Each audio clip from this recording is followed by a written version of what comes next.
നടൻ അല്ലു അർജുന്റെ അറസ്റ്റിൽ പ്രതികരണവുമായി സിനിമാ താരങ്ങൾ. അറസ്റ്റിനെ ബോളിവുഡ് താരം വരുൺ ധവൻ അപലപിച്ചു. സുരക്ഷാ മുൻകരുതലുകൾ ഒരു നടന്റെ മാത്രം ഉത്തരവാദിത്തമല്ലെന്ന് പറയാൻ കഴിയില്ലെന്ന് അരുൺ ധവൻ പറഞ്ഞു. ബോബി ജോൺ എന്ന തന്റെ പുതിയ ചിത്രത്തിന്റെ പ്രമോഷനിടെയായിരുന്നു താരത്തിന്റെ പ്രതികരണം. അതേസമയം തന്റെ സിനിമയുടെ ഷൂട്ടിംഗ് നിർത്തിവെച്ചായിരുന്നു നടനായ ചിരഞ്ജീവി പ്രതികരിച്ചത്.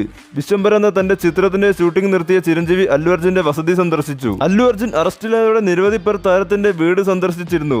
മറ്റൊരു നടനായ നാഗബാബുവും വസതി സന്ദർശിച്ചു. അല്ലു അർജുന്റെ അടുത്ത ബന്ധു കൂടിയ രാംചരണും അല്ലുവിന്റെ വീട്ടിലെത്തും. സിനിമയ്ക്കുള്ളിൽ നിന്ന് നിരവധി പേരാണ് താരത്തിന് പിന്തുണ അറിയിച്ചത്. അതിനിടെ പുഷ്പ 2 സിനിമ പ്രദർശനത്തിന്റെ തിയേറ്ററിലുണ്ടായ തിക്കിലും തിരക്കിലും യുവതി മരിച്ച കേസിൽ അറസ്റ്റിലായ നടൻ അല്ലു അർജുന് തെലങ്കാന ഹൈക്കോടതി ഇടക്കാല ജാമ്യം അനുവദിച്ചിട്ടുണ്ട്. കേസിൽ നമ്പള്ളി മജിസ്ട്രേറ്റ് കോടതി 14 ദിവസത്തേക്ക് റിമാൻഡ് ചെയ്ത് ഉത്തരവിട്ട് മണിക്കൂറുകൾക്കുള്ളിലാണ് തെലങ്കാന ഹൈക്കോടതി ഇടക്കാല ജാമ്യം അനുവദിച്ചത്. പൗരൻ എന്ന നിലയിൽ ജീവിക്കാനുള്ള സ്വാതന്ത്ര്യവും അവകാശവും അല്ലു അർജുനുണ്ടെന്ന് ചൂണ്ടിക്കാട്ടിയാണ് ഹൈക്കോടതി ജാമ്യം നൽകിയിരിക്കുന്നത്.